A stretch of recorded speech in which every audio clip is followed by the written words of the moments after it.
Hatep Yassar. Hatep. All right. We want to welcome you again to our question and answer class. You have come to Ramos Mir. This is a place where the children of Reye gather. We here are representatives or student teachers of our master teacher, Dr. Malachi Z. York, known by many names. We know him in this day and time as Panabab Yanun. My name is Hermitut Sihitep Kawit. As I said, I'm a student teacher. What we will do as we're here is we will do our best to continue the legacy that our master has left for us. He's here to answer all the unanswered questions. Don't get it twisted, don't get it wrong. As a student of our master, I'm not saying that I have all of the answers for the unanswered questions, but I do have the master who has all of those answers. Being a student, I'm still on the path, being diligent, being loyal, I'm still truth-seeking. And right now, we want to make sure that we also stand on our master teacher's innocence, being that he has been kidnapped from us. And it makes sense. It makes perfect sense to me anytime that you have a threat within the community that has the ability to strengthen the minds of a people who have been taken away from who and what they actually are.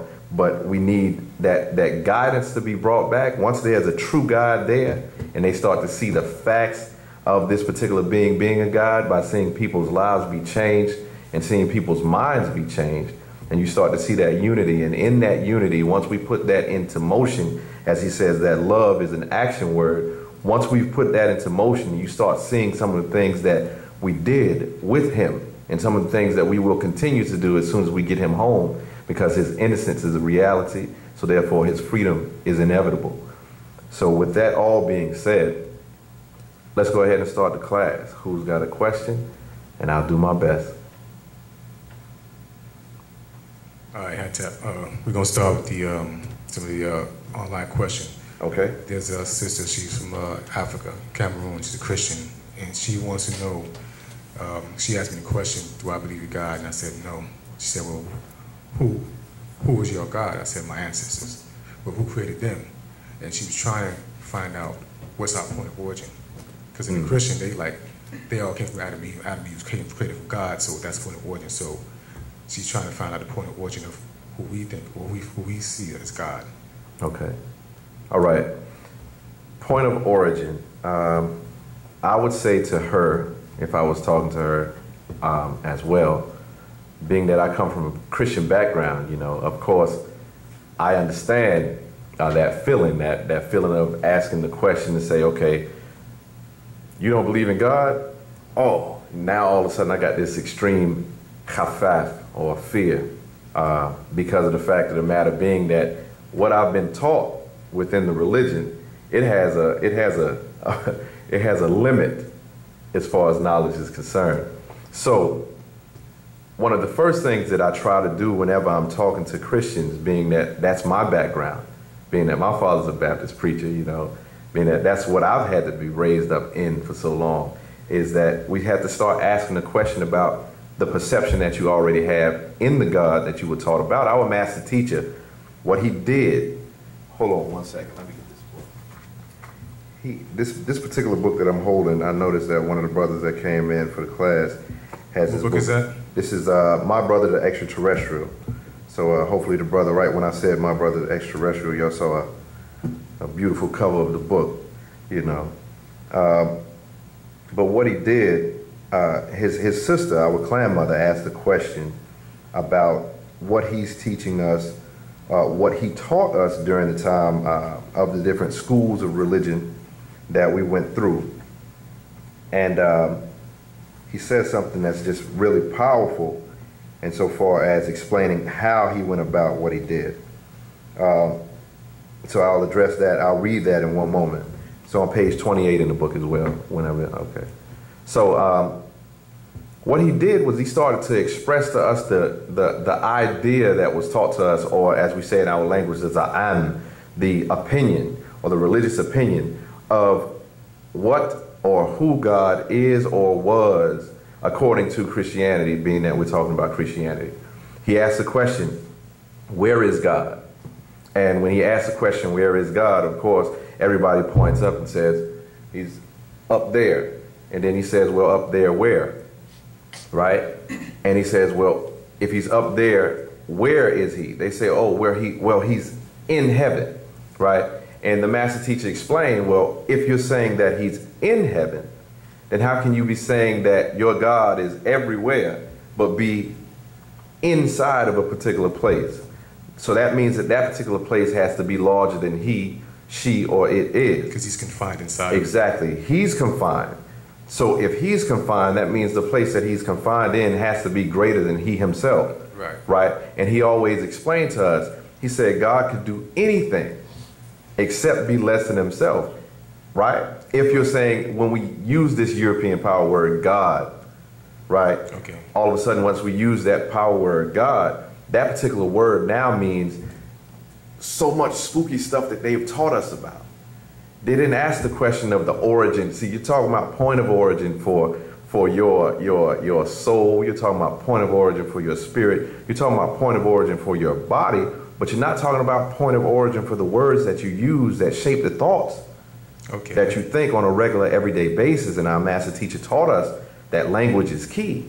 You ask the question, where did the word God even come from? Then you go in to find that that word God, G-O-D, God, it's a couple of different places where we find it. We find it as an acronym, Gomor Az Debar, wisdom, strength, beauty, right? Right. We also find it as being from the German word gut, which means simply good. And I took German in 9th grade, right? And that's exactly what gut means. Good. If you're speaking to somebody and you say good day to them in German, you say guten Tag. You're saying good day. Okay, yeah. You see what I'm saying? So you still see gut there. So then you have to ask the question, well, what did the Germans have to do with this? Because if I'm talking about this Bible that's supposed to be holy, what they told me was that the Old Testament is supposed to be in Hebrew and the New Testament is supposed to be in Greek. But when I'm reading through this, I see God from the beginning of it to the end of it. And that's not Hebrew or Greek, that's German. So then we have a problem. So then he started to explain, we have to break down further into that. So that's when he started explaining to us Hebrew Strong's number 430, Elohim. When you're looking in Genesis 1:1 and you find out that the beings that you're dealing with is actually more than one being. And then you'd have to ask the sister another question as well, which I always end up finding myself going into it with Psalms 82. Oh, yeah. He's not written that I said that ye are gods. Nah, that's Psalms 82:6. You're right. But at Psalms 82:1, let's read it. And I know you're going to have it real, going to have it fly right there on the page over my face right now. Does anybody have their Bible on today? Yeah, got it. All right. You're on it right now. That's right, you got to have your sword. You can't go to battle with no gun or no sword. You ain't going to do a long battle. No disrespect to my Christian brothers and Got sisters. it. You You need it? Psalms 82 verse 1 starts off and it says, God, G-O-D, standeth in the congregation of the mighty. He judgeth among the gods. So the biggest thing then comes up, says, wow, wait a minute, what? I thought it was only one God, but then here it says, he judges amongst the gods. What you'll find if you look into the Hebrew, which is really easy to do, especially if you're watching us on the internet, there are sites where you can go and, like blueletterbible.org, if you don't have a keyword study Bible already, so that you can go and look at the Hebrew in these particular places so you can do exactly what our master teachers taught us. Don't believe us, check it out. In Psalms 82, you'll see the word Elohim, Hebrew Strong's number 430, at that beginning section where it says God. And you'll also see the word Elohim at that ending section in that same verse. So you're saying Elohim and you're saying Elohim again. What is significant about that? Elohim is the plural form of the word Elo, right? So what you're saying in the beginning of that verse and in the end of that verse is that there are multiple beings here. So all the way back to Genesis 1:1 when it says in the beginning God, the same number comes up again. And it's talking about multiple beings, right? So then that's when we start talking about what is your concept of God first, because what happens is it's an argument. There's a patriarch called the argument. I can see it right now popped up, right? in that particular Patarak, because this person wants to know what our way is. We are Nuwaupians. True. Right? Right. We've gone through the different schools of religion. We've dressed as those. We got an elder in the back, he's been there through those schools. We've had to wear the dress of religion. We had to do the actions of the religions and all of those different things because we had to go through those degrees of learning to find out what we weren't. We actually lived it. We lived it. That's why we have a level of empathy whenever we're talking to a Muslim. We have a level of empathy whenever we're talking to a Christian. We have a level of empathy when we're talking to a brother who's going by Mosesism as a Hebrew Israelite, or if he's, you know, on the Hasidic Jew side or what have you. You follow? So when that's happening, we have a level of empathy because that's somewhere we've been. And we passed that class, so we can talk about that. But then what happens is we find that a lot of times our own people don't have that same empathy towards us because they've never been outside of that one particular box. So before I get too far away, let me read this particular part as to what the master said. Question number 13 on page 28. It says, so you came to teach that? Answer, yes, that and so much more. Yet first I must wake my own from that evil spell of ignorance, so they will return the religion of others to them and accept what is rightfully theirs. Wu-nuwaup. Question number 14. So that is the reason for you teaching so many religions over the years from 1970 AD? Answer, yes, that is the actual fact. I gave what they asked of me until I was able to give what I came to give. So we played many roles, acted out religious rites, dress, prayers, and chants. For whenever I stood before them to teach, they would ask me about others' religions and cultures. So I gave them what they wanted until they would learn to want what I came to give. Question 15. And I hear a lot of people saying stuff like this now with this particular question. It says, why have you just not taught that? That's what he did do. You see? 1970. But let me let him speak. Answer. Because if I was to tell a Hebrew Israelite, a Rasta, a Moorish American, Nation of Islam, 5%er, Sunni Muslim convert, a Christian, and others who believe in their religions that their beliefs are from Mesopotamia, that their god or gods are the Anunnaki or Anakim, flesh eaters, as you see in Genesis 1:2, and the spirit of Elohim, gods, moved or hovered upon the face or over the face or surface of the waters. This spirit came down to Taha, earth, while it was still underwater. The same as you see, or the same as in Quran 97:4. He's got translations by Al-Mahdi, translation by Maulana Muhammad Ali, translation by Abdullah Yusuf Ali, and I'll read. It says, the heavenly host, all the angels, and the Holy Soul, Jesus, were revealed. In it was granted permission by their Lord, Rab, who controls all things. Maulana Muhammad Ali says the angels in the spirit descend in it by permission of their Lord. Abdullah Yusuf Ali said, herein come down the angels in the spirit by Allah's permission on every errand. So this spirit came down to Taha from above to Ahmed bin Abdullah in the year 610 AD. From where? Then says you Quran tells you from where? Quran 53:49 tells you from Sabatat, Sirius, or Satire system. And surely he, that is Allah, he is master of the Satirs of the Sirius, or Dog Star system. We'll read Maulana Muhammad Ali's version. He says, and that he is the Lord of Sirius. Quran 53:49 again with Abdullah Yusuf Ali says that he is the Lord of Sirius, that mighty star. They would see it, yet reject it. And the Quran says in Quran 2:29, he created all in the earth, then he rose up toward the sky, heaven, and made 7 of them stars, 7 stars of Orion. And you see that translated by Al-Mahdi. Same thing by Maulana Muhammad Ali and Abdullah Yusuf Ali again. Hebrew Strong's number 3685 is the word kisil. And you find a reference in the Bible from Job 9:9 where it says, which maketh Arcturus, Orion, and Pleiades in the chambers of the south. And you see again in Job 38:31 through 32. And the last one, in John 8:23, he says, and he, Jesus, said unto them, ye are from beneath, I am from above. And no, Greek Strong's number 507. Ye are of this world, I am not of this world. Greek Strong's number 507 again, and no, above, or Sumerian, and nu, the Most High. And Matthew 6:9 says, our Father who art in, what? Heaven. And that is Greek Strong's number 3772. And it says, Orenos, which is Orion. But the Master says, they would not accept what they read. That God comes down to earth from above, has children who had sex with Adam's daughters.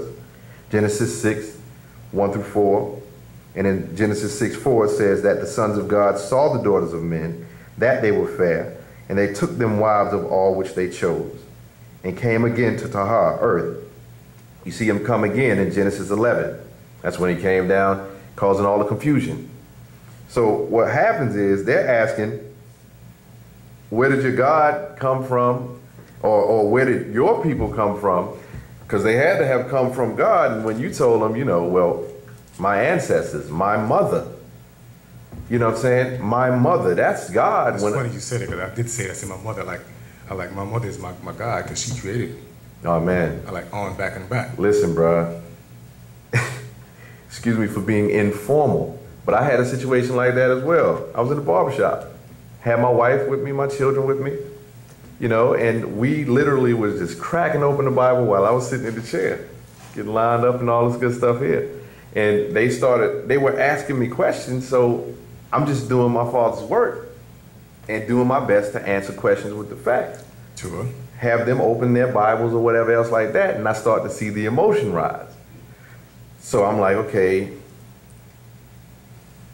I'll try to chill out. And then they asked me the same question. Well, who is your God? You got to believe in a God. I was like, bruh, the way it's getting in here right now, you may not want me to answer. I'm just, you know, because it's getting a little ugly, you know what I'm saying? And I'm, you know, it's not about that. You know, it's not about that. If you can't accept a particular thing or whatever, we understand. And that's what I told the sister when I was talking to him, like, religion is a touchy subject. I said, I respect a person's right to be whatever religion they are, but I'm not religious based on what I learned. I said, I've traveled those. I've been all that. Exactly. So, you know, I can ask you questions and get you very upset. Yes. You know what I'm saying? Not even trying to be disrespectful. And it's so funny because the whole reason behind the emotion is all based around the ignorance of that information. Literally, they don't know, so therefore the only thing that they have to fall back on is fear, because that's what the religion is based around. Yeah. And now that they have that level of fear, now they have it already programmed in them that you're the devil trying to get them to go against Jesus. So you are trying to set them up to go to hell. So now they're scared and they got to fight. And that's how it goes. But I explained to them, I said, well, if you really want to know who my God is, my mother is my God. Then they was like, oh, you know. But good thing is I had my wife there and I had my children there. I said, well, let me ask you a question. What does God do? I said, is God a provider? God is a provider. You know, is God a nourisher? God is a nourisher. I said, well, that's God right there. See my wife? That's God. And then they were like, oh, you crazy. I said, well, you see my baby right here? I said, first off, who created my baby? Where was the baby being put together? Right there. And then when she came out, who nourished her? And who continues to nourish her? Because my baby don't call on God. He calls on mama. You see? Because the problem is religion calls for us to take this blind leap of faith into some people that we don't even have any level of factual evidence that says or suggests that these beings have anything to do with us in my present existence at all. They haven't showed one bone of one of the people inside of this book. Hello. So you're telling me stories about these people that's in this book, and I'm supposed to put my entire soul, my life, and everything on a book that has no connection to me. But I don't have to take a leap of faith when I look on the walls in Africa and see my own genetics there. I don't have to take a leap of faith to look back at my mother and say, I know that's who I came from. I don't have to take a leap of faith to see my father and say, I know that's where I came from. It's funny you say that, because I brought that up to her. I'm like, we are the only race of people who worship a God that doesn't look like us. I said, you go to India, the Hindus' God look like them. You go to China, the Chinese God look like them. I said, wherever you go in the world, their God looks like them, except when you come here to America, and black people are the only people, and other races don't understand it. How do you worship somebody that doesn't look like you? Well, they couldn't answer that one. And this is what I'll say, and we'll get off of this particular question, if you know, and give room for other people's questions, right?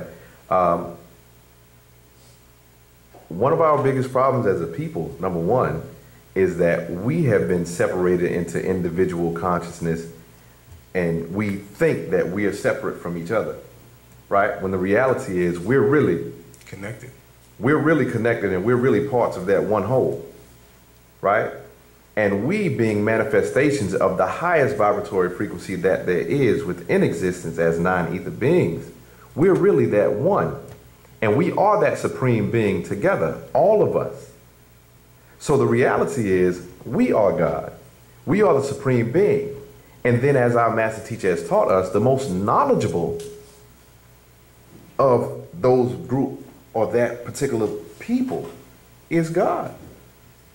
So then if I say that this is God, because you have levels of God too, because we said in Psalms 82, if you're a Christian, you already believe in there being more than one God. You might have didn't know it, but go back and look at it. Psalms 82, Genesis 1. And they confirmed it themselves when they said God said you can't have no other God because he's jealous. Why would he be jealous? We play so many games when it comes down to words. The game has been played on us, or should I say, you know? Yeah. They'll say, capital G, lowercase g is an S on the end of that, da-da-da-da. See, you talking about other gods outside? No, show it to me in Hebrew. And when I show you that it says in Hebrew Strong's number 430, if you go to do the research, now you're put in a position where now it's on you. The burden of proof is on you. And the master teacher has given us the ability to go in and see if it fits me. He told us religion is beautiful. It's beautiful. But remember, the way that our ancestors operated was not by way of blind faith, but by way of what we call qadar, which is fate. We have an understanding that if I do this, then this will happen, cause and effect. Our ancestors built in that manner.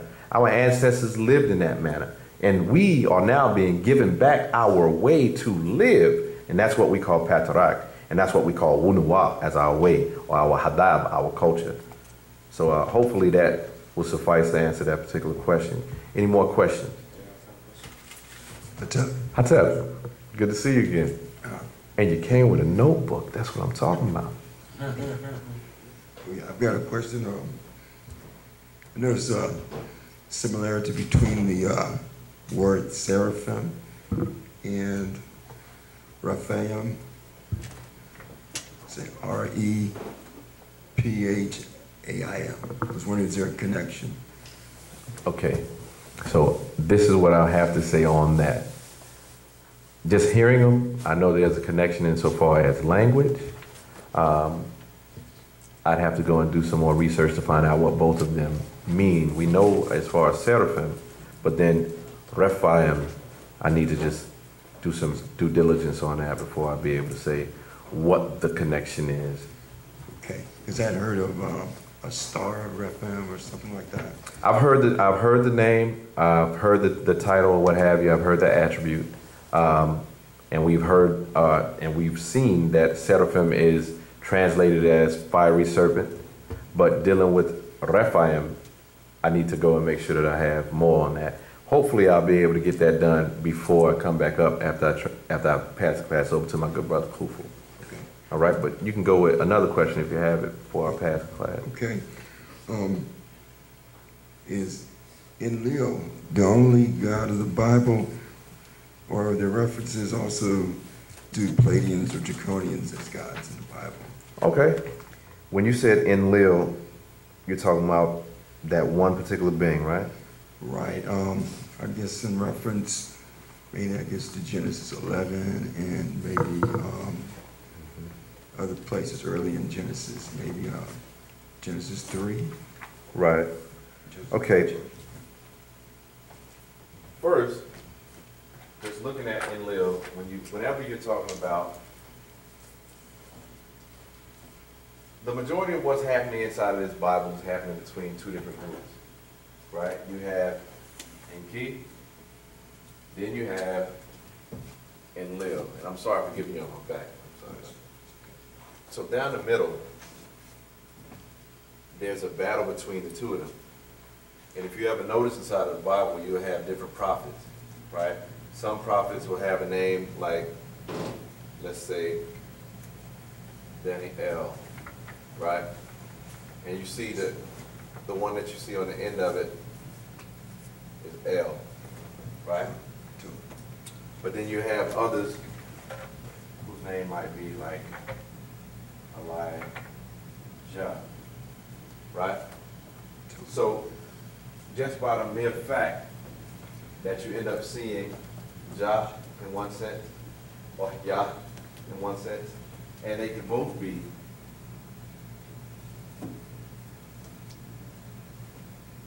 together, because this speaks to a group of beings as well. Our master taught us, when you see just Yahweh by itself, that you're dealing with 180 degrees and 180 degrees, making 360 degrees total, being agreeable and disagreeable as far as the term, right?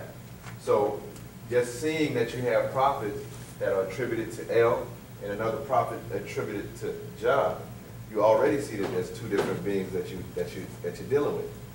And these particular titles ended up being attributed to one, the Jah being attributed to Enki, and the El being attributed to Enlil.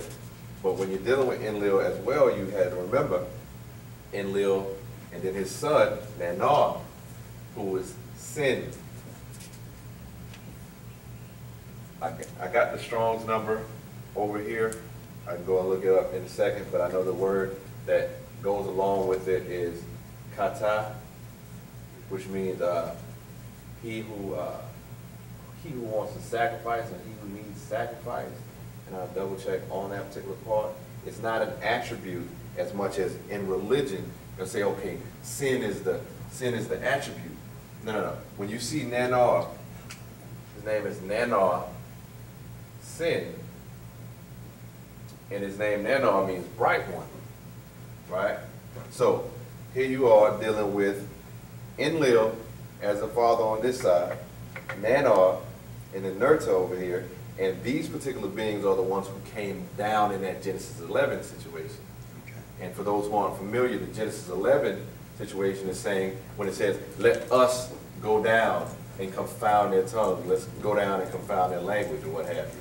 And these particular beings were afraid, literally, that Nimrod, being that he had changed the language that they were speaking, which is an extremely significant thing there.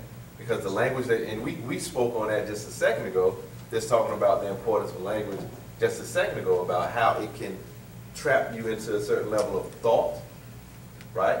Because the language that you speak can literally frame your mind, right? So as the master explained here in Patarak called Power of Language, the reason why they were so upset was because when they started to speak the language of Napata, or our language of Wu-nuwaupu, right?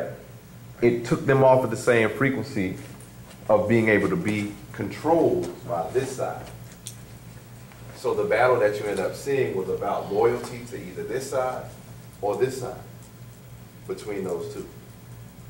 So if you're asking as far as that, there were many gods, number one, if you're talking about gods, because you got different beings coming from everywhere. But in reference to just Enlil, you notice you at least had those two, because they were in battle with each other in that sense. Okay. Now, were the Enlil and his side, were they the flesh eaters? Yes. Yes, those are Anakim or Anunnaki, and Enki is also one. But the thing about Enki is, because Now we got it. I didn't bring my tab.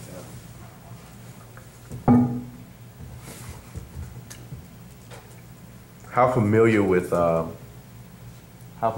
Enki and Enlil are you first? I've read the, I'm familiar with the Babylonian and Sumerian works. All right, so are you familiar at the point of when Anu comes to Earth? The Anunnaki, the 50, right. Anu sent to Earth. Right. When they first come here, and there has to be a merger between beings that were already here and Anu himself. Because remember, Anu took a wife by the name of Id. You familiar with that? And Id was reptilian or? Right. Okay. Draconian princess. Draconian. Right?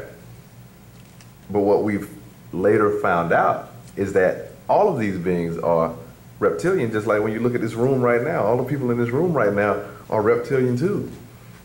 What's happening right now is as we get to, as we really start to get to that place to where they're starting to let certain things come out within the internet and stuff like that, the word reptilian is automatically turned into demon. It's like, oh, reptilian is the devil, you know. But then you forgot you got a reptilian brain. Like, did your brain just turn evil? I don't know, you know. So it's once again, it's that word and the connotation that goes along with it. But basically, in the Holy Tablets, and I'm probably going to have to go and pull it up and come back to you, but what was explained was that there were beings that were already here. You had beings who were already setting up power grids or energy grids on this planet. They were living under the water. Remember what his name means? He who's abode in water. Because whenever you bring together, and this happens a lot even in tribes today, if you're bringing in two different tribes, right? In order for you to bring them together, there has to be a marriage that connects the two, right?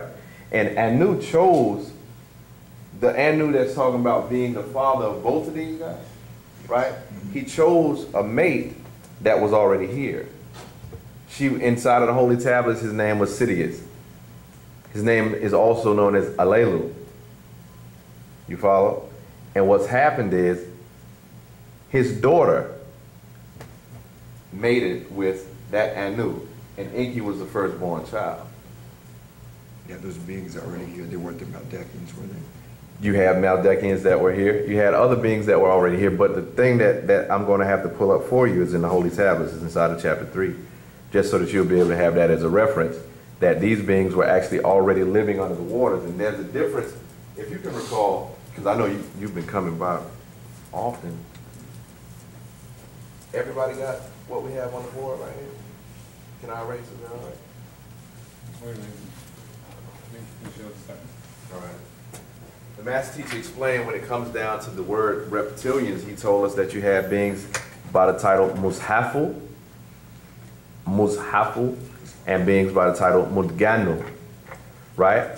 The Wu-nuwaupu is what we would consider to be evil reptilians, because those particular beings would be malevolent towards our existence. You follow? They were flesh-eating beings and things of that nature. But then when you start talking about the Mudganu, which is what Enki is of, and he chose that aspect of his nature over the other. They're of the benevolent side. And he's the one, if you go to action fact number 22, so I can tie this in before I let this particular question go, so I can let my brother get on. Enki was the one, and this is why we even talk about Enki to this degree still. Because Enki is the one who actually came over and learned and studied under Ptah and Sakamwat, or Sakamtet over here and over in Africa, as far as with the laboratory experiments that they were doing when they were creating the beings they were creating to work for them. And you refer to actual fact number 22, which is called 18 plus 18 plus 1 equals 37 genes of the mitochondrial DNA. Give me one moment so I can pull that reference for you. Also, as far as just speaking to the speaking to the nature of those particular beings on that particular side after you ended up having the mixing and all that, when it says there were giants in the earth and all of that good stuff. You'll find that first the book of Enoch talks about it in crazy detail. First Enoch 7, 1 through 14. Anybody writing stuff down? And that's the one that they find in Ethiopia. So that talks about their nature as being flesh eaters. Because once again, like the math teacher used to say this. He said, if you want to see the nature of a people's God, yes, right? He said, look at their nature, right? He said, look at their nature, and if you see their nature, you'll see the nature of their God, right? But that was before we was even talking about DNA. We weren't at the level of understanding DNA, because your nature is within your DNA, straight up and down, yes, right? So then when you start seeing these particular beings who love to eat rare meat and all of this good stuff like that, and then you go back and you look into their Bible, you'll find, okay, this is inside of your story. And it says it was inside of, it's inside of the way that the people who came in and took wives of beings, like the master just said inside of this book. They chose wives of their own that they wanted. They took them. They had sex with them. They got their genes into them. And then when they had offspring, they went crazy. Eating everything. People and everything. The Bible goes crazy on that level, man. And then he's always asking for you to feed. They're always asking for them to cook them up, you know, a barbecue. Every weekend I want a barbecue. But we couldn't put those pieces together because being shrouded up under ignorance and fear, it'll stop you from seeing what's right in your face. But that's why he's here to break that spell. You know what? Let me go ahead and let my brother come on, and then I'll bring this other reference along with the other reference as well. Okay? Because really you just need the reference. All right? All right. And with that, I pass the class over to my good brother Kufu. Tap this out. So we're just going to keep moving forward. Are there any other questions? All right, I have another question online. It's from a brother named Jermaine Stedman. And he says, hey, I've been watching some of your videos on YouTube. Very good. I've been enjoying them a lot. I have a question about the guy called Drunvalo Melchizedek. The reason being is because he's dropping some very interesting things which are very similar to Dr. Malachi's of York. Plus, this guy claims to be Melchizedek as well. I just want to get your view on this guy. You said, what was the first name of that individual? Drunvalo. D-R-U-N-V-L-O. Okay. Drunvalo Melchizedek. I thought you said Dravadu real quick. Okay.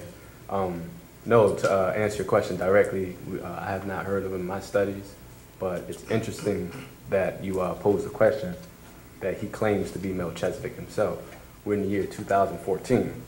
Now, let's say 15 years ago, who even knew of the word Melchizedek? You see, if you had a space cadet or a spook, every now and again you heard someone stand up and say, oh, I'm Jesus. But very rarely, you see, but now the consciousness of us as a society as a whole, because of the advent of the internet, now people have access to information. You see, I'm Melchizedek, I'm Tahuti, I'm so on and so forth. But simply, as you posed the question to us, we would just ask simply the way our master teacher, as you said, who has been teaching this information since 1963, when he first came on the scene, and he explained to us by different names and tones, El-Qadir, the green one. You follow? Melchizedek, Galuzu, Zedi, as he explained to us all these different names. What he did, though, that separated him from any other teacher, any other leader, you see, any other lecturer, for lack of a better word. What he did was he said, now, I'm not just going to say this. I'm going to go ahead and give you a chance to question me, because of what they call the Willie Lynch syndrome, which we know is just a fraction of what we call the spell of sleep, or the kind of shalal nawam. Okay. See, what that really is anytime someone of one of our complexion stands up and says they have the truth. What we first must do is tear them down. Because you're looking at me or as you and say, well, you just like me. How can you know more than me? But don't question the Caucasian. Exactly. But did you just hear what happened on CNN? Right. I just seen that on CNN. With your master teacher, what Dr. York was teaching, they said it was water on Mars. Yeah. So then the question has to be formed, how deep is that spell was there always life on Mars? Even back when our master teacher, Pt.1 was telling us that? Or did life just pop up on Mars when the Caucasian announced, oh, we just figured out there's ice, and ice melts to become H2O. You see? Or same thing with our ancestors. Every odd years, they pop up digging in your ancestors' backyard. They pull out another coffin and say, we just discovered this. And it's funny to use the word discovered. As you know, the etymology of it, you're really discovering it. Or what our master teacher explained to us, which we already covered. And they're finding, every time they dig, they find something older. Like they found something older than Lucy. Lucy at one time was the oldest, now they have something older than Lucy. Right. So as a master teacher said, nature is on our side. So we're at a point in time when Pt.1, who you know as Dr. Malachi Z.K. York, has been tried and proven, if you know what I'm saying. True. He's walked us through the schools, you see, from the ancient Egyptian order and through the various schools underneath that to say, ask me any question you want. And I'm not going to take offense to that. Why do I bring that point up? Because anyone who has been studying any type of information, once you find out a little bit of the truth, that first feeling, what we call a DNA explosion, you get like a surge of heat and you be like, I want to share this with anybody. You be on the bus, be like, excuse me, let me tell you something real quick. Yeah. And they be like, what? So, but of course, we immediately go to our surroundings, our families, our friends, right? So then you explain this to your family and friends, and then you're getting that look from them like, what's this dude talking about? You follow me? So that's why the formula has been set up, because we ask simply, as you're asking us that question, and we stand on the platform as Nuwaupians of Wu-nuwaup, we answer questions based on questions and the teaching and the doctrine of our culture. Simply the gentleman named Javalu Melchizedek, to simply just ask him. You see, we can't answer questions for other people's doctrine. You see, all I can do as a student of the master teacher, and as he's taught us, is to teach information. And it's funny, that's a good point you made, because some people actually get upset. Like there's one brother asked a question from another teacher, and when the brother Ach-Nuchep told him, well, he said maybe you should ask that teacher person, because he replied on YouTube, he was upset. But the master teacher, he was answering right. The master teacher always said, you come and ask us other teachers questions that you won't ask them, go ask them. Then when they answer, if you don't satisfy, then you come back and tell us what he said. Now I'll straighten you out. But they're always going to read other people's books and doctrine. They didn't want to ask us, instead of asking the teacher or the person who authored that book, but they never do that. Right. So I mean, yeah, it just goes back to say what we were explaining in last class: author, authority, and authentic. You see, as them having the majority of the authors, and they basically say what is and what isn't the authority, or to be authentic. So we're in a position where, again, the first question you usually ask is, how do I know what he's saying is true? How do you know what you've been taught in the West is true? You follow me? Because then it goes back to, as the brother said, when you're dealing with sound right reasoning, we're not even going into emotion yet. How can a slave and a slave master worship the same God? True. Anything after that, or I just read a quote from Malcolm X, you know, it is a fool that let his oppressor teach his children. True. You're doing battle with the enemy, but then you're sending your kids to your enemy school. That's an interesting so that goes back to, as a master teacher was saying in 1963, when Wu-nuwaup, when we weren't able to accept it. You see, when he was teaching us 9-ball and Bible interpretation and explanations, he explained to us the importance of the mind's eye. You see, and they say, well, how do y'all know that picture of Muhammad, that black Muhammad, that's what he looked like? For the sake of our children, we're saying that's what he looks like. Now, as the brother said, now the burden of proof is on you, because I'm not going to allow you to show my child an image of superiority. You see, Jesus is the Son of God. Mary had a little lamb whose fleece was white as snow, right? You all caught that. Yeah. And then when the kids see that, and then they might come around and they see one of our images, you see, and they say, look, mommy, a black Jesus. Now let's slow that down. Look, mommy, a black Jesus. What is the child saying in his mind's eye? I've already accepted white Jesus, so a black version of what I know to be Jesus.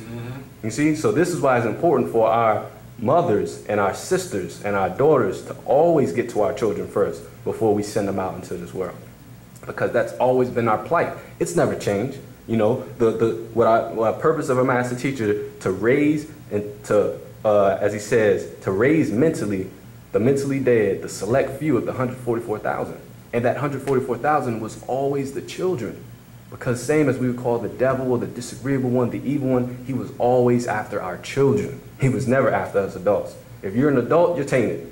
There's no other way to put that. If you're an adult, you've been in some shape, form, or fashion, you've partook of the delicacies of the harlot. So now the opportunity is to teach your children the correct way. So as we see in the world today, the school systems today, you know, and it's so easy to make the statement of, oh, you know, children today, you know, they don't know what they got.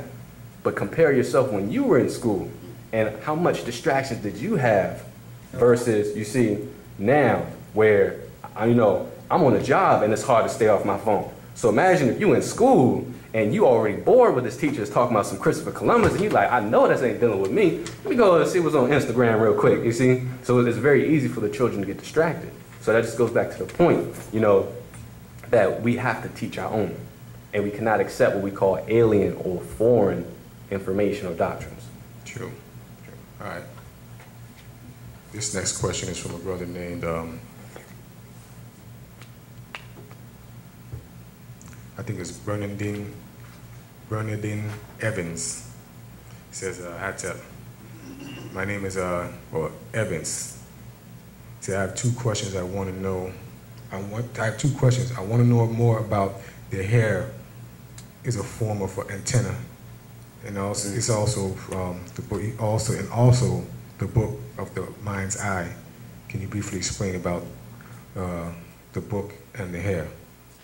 Okay, as we were just saying, when you're dealing with the power of the mind's eye, it all starts with that. Also, a good one for those who have done the knowledge and read the mind's eye. Another suggestion I would go is the prism. They seem as though they integrate a lot. You see, it's good to cross-reference the information.